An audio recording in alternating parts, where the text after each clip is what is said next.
Good morning and जय हिंद बच्चों। आप लोगों के लिए आज मैं मिशन प्रेरणा की ई पाठशाला में एक बहुत ही प्यारा सा वीडियो लेकर आया हूं बच्चों। और बच्चों, आज के इस वीडियो में हम लोग बात करेंगे आपके देश में मनाए जाने वाले विभिन्न प्रकार के पर्व यानी त्योहारों के बारे में, है ना बच्चों। ये जो पर्व या त्योहार हैं इनको हम लोग इंग्लिश में कहते हैं बच्चों फेस्टिवल। क्या कहते हैं? फेस्टिवल। फेस्टिवल की स्पेलिंग FESTIVAL, फेस्टिवल, है ना बच्चों। आपको पता है कि आप लोग कई प्रकार के त्योहार मनाते हैं। तो बच्चों, सबसे पहला प्रश्न आपके दिमाग में उठना चाहिए वह यह है कि आखिर हम लोग ये त्योहार मनाते ही क्यों हैं, है ना। हम लोग त्योहार क्यों मनाते हैं? तो बच्चों, इसका जवाब मैं पहले आपको बताता हूँ, ठीक है।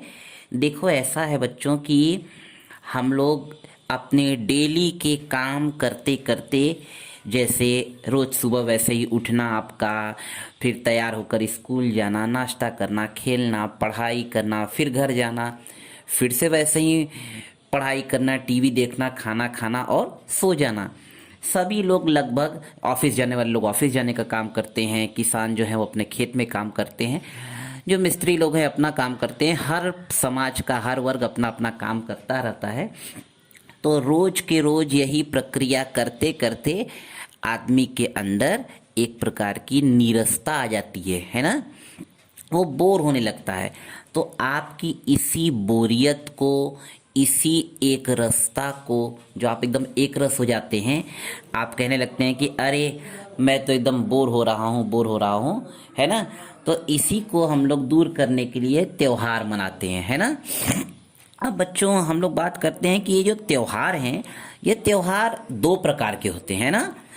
एक जो त्योहार का प्रकार है उसको हम लोग बोलते हैं राष्ट्रीय पर्व यानी नेशनल फेस्टिवल, और दूसरे जो प्रकार के त्योहार हैं उनको हम लोग बोलते हैं सामाजिक पर्व यानी सोशल फेस्टिवल। अब आप सोच रहे होंगे कि भाई त्योहार में भी वर्गीकरण? हाँ बच्चों, ये सही बात है। देखो, ये जो राष्ट्रीय पर्व होते हैं ना, राष्ट्रीय पर्व हम उन्हें कहते हैं जिन्हें पूरा देश एक साथ मनाता है, चाहे वह किसी भी धर्म का मानने वाला हो, किसी भी जाति का हो, किसी भी संप्रदाय का हो, हिंदू मुस्लिम सिख ईसाई, इससे कोई मतलब नहीं है। जिन त्योहारों को पूरा देश एक साथ मनाता है उन्हें हम कहते हैं राष्ट्रीय पर्व, ठीक है। अब इन राष्ट्रीय पर्व में मैं आपको उदाहरण देता हूं। जैसे आप हर साल 15 अगस्त को मनाते हैं क्या? स्वतंत्रता दिवस, है ना बच्चों। इसी स्वतंत्रता दिवस को आप इंग्लिश में क्या कहते हैं? Independence day. आपको पता है आज के दिन हमारा देश 15 अगस्त 1947 को अंग्रेजों के चंगुल से आज़ाद हुआ था, इसलिए हर वर्ष हम लोग स्वतंत्रता दिवस मनाते हैं। यह हमारा राष्ट्रीय पर्व है, ठीक है बच्चों। चलिए दूसरे राष्ट्रीय पर्व की बात करते हैं। दूसरा राष्ट्रीय पर्व आपका है गणतंत्र दिवस, जिसको आप इंग्लिश में रिपब्लिक डे भी बोलते हैं। और यह कब मनाया जाता है? यह हर वर्ष 26 जनवरी को मनाया जाता है, ठीक है। 26 जनवरी को मनाया जाता है। इस दिन क्या हुआ था, मैं आपको स्कूल में जब भी आप आते हैं गणतंत्र दिवस पे मैं हर साल बताता हूँ, फिर से बता रहा हूँ बच्चों। आज के दिन ही हमारे भारत देश का संविधान लागू किया गया था, है ना। मतलब पूरे देश के लिए एक नियम कानून व्यवस्था बनाई गई थी, उसी को हम लोग संविधान कहते हैं। यह इस दिन लागू हुआ था। फिर तीसरा राष्ट्रीय पर्व जो है उसको आप लोग कहते हैं, हम लोग एक साथ सब लोग मनाता है पूरा देश, वह है गांधी जयंती, है ना। 2 अक्टूबर गांधी जयंती, और इसी दिन हम लोग लाल बहादुर शास्त्री जी की भी जयंती मनाते हैं। राष्ट्रपिता महात्मा गांधी को आप सब लोग जानते ही हैं, इनको हम लोग प्यार से बापू कहते हैं। और लाल बहादुर शास्त्री जी आपके देश के दूसरे प्रधानमंत्री थे, जिन्होंने देश को एक नई ऊंचाइयों पर पहुंचाया, और इन्होंने नारा दिया था जय जवान जय किसान, है ना बच्चों। और राष्ट्रपिता महात्मा गांधी के बारे में मैंने आपको कई बार बताया ही है, उन्होंने देश को आज़ादी दिलाने में अपनी महत्वपूर्ण भूमिका निभाई, ठीक है।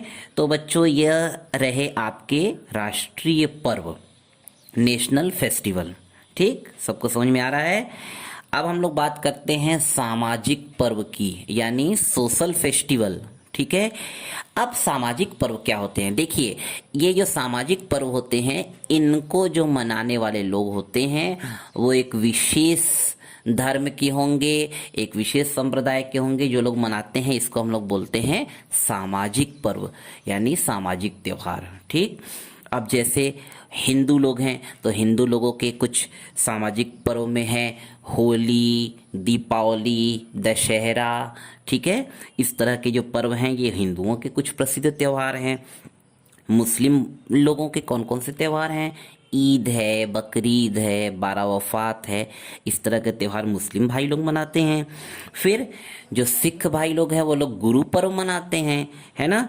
और इसी तरह जो हमारे ईसाई भाई बहन हैं वो लोग कौन सा त्यौहार मनाते हैं? क्रिसमस मनाते हैं। ठीक है बच्चों, तो होली आपको पता ही है, होली रंगों का त्यौहार है। आप लोग इस दिन रंग खेलते हैं, सभी के चेहरे अलग अलग रंगों से रंगे होते हैं। ये सारे सामाजिक त्यौहार भी आपको समाज में भाईचारा, एकता का संदेश देते हैं कि सभी लोग मिलजुल के खेलें। इसी तरीके से दीपावली जो कि दियों का त्यौहार है, आप लोग प्रकाश का त्यौहार है। इस दिन आप घरों में दिया जलाते हैं, दीपक जलाते हैं, रंग बिरंगे झालर से रोशनी करते हैं। इसी तरीके से बच्चों जो ईद का त्यौहार है वो मुस्लिम भाई लोग मनाते हैं। इस दिन लोग मस्जिदों में जाकर नमाज पढ़ते हैं, एक दूसरे से गले मिलते हैं और ईद मुबारक कहते हैं।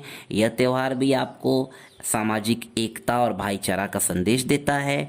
गुरु पर्व, ये गुरु सिख भाइयों का हमारे त्यौहार है ना। गुरु नानक देव जी का पर्व है ये, और इसलिए इसको हम लोग गुरु पर्व भी कहते हैं बच्चों। और इसी तरीके से क्रिसमस का त्यौहार आपको पता है, ये ईसाई भाइयों का त्यौहार है। इस त्यौहार को हम लोग हर साल 25 दिसंबर को मनाते हैं।